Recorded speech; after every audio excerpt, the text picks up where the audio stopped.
What is hyperinflation?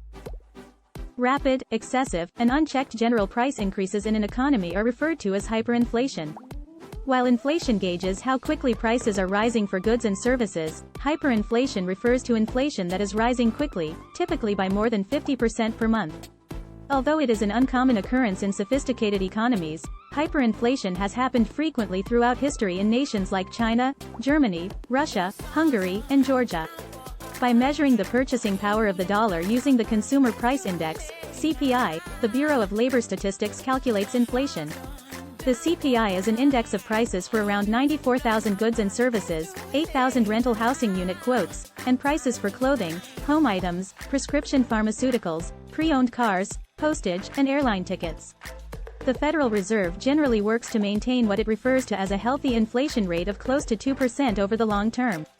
A high inflation rate is one that is greater than 2%. Not only a high inflation rate, hyperinflation is a severe kind of inflation. When prices are increasing by more than 50% per month, hyperinflation is present. When hyperinflation takes place, daily rises could reach 200% or more. Consider the scenario when you consistently shop for the same things at the grocery store.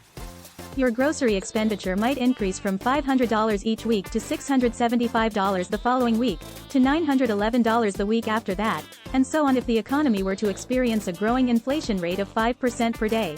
Causes of hyperinflation. Here are the most frequent causes of hyperinflation, despite the fact that a variety of situations might result in it. Excessive money supply. In general, central banks regulate the amount of money in circulation. Central banks can increase the amount of money in circulation in situations that historically call for one, such as a recession or depression. The purpose of this activity is to increase lending by banks, borrowing and spending by consumers and enterprises.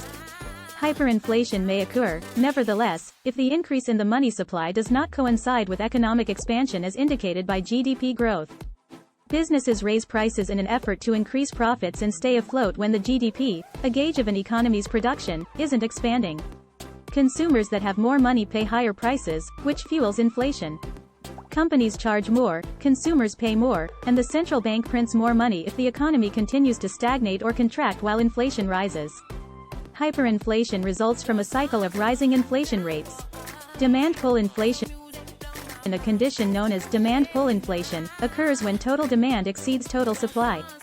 Because there aren't enough goods and services to satisfy the escalating demand from customers and businesses, prices rise quickly as a result. Effects of hyperinflation. A hyperinflation can have a number of negative effects. People might start storing up things like food. Shortages in the food supply may result as a result. Money loses value when prices rise too much because it has less purchasing power due to inflation. Consumers that have less purchasing power must spend more money to make fewer purchases. They consequently have less money to pay their bills and less money to spend on necessities. Additionally, consumers would stop depositing money in financial institutions, which would cause banks and lenders to fail. If consumers and businesses are unable to pay their taxes, tax revenues may also decrease, which would prevent governments from offering necessary services. Thanks for watching. Don't forget to subscribe.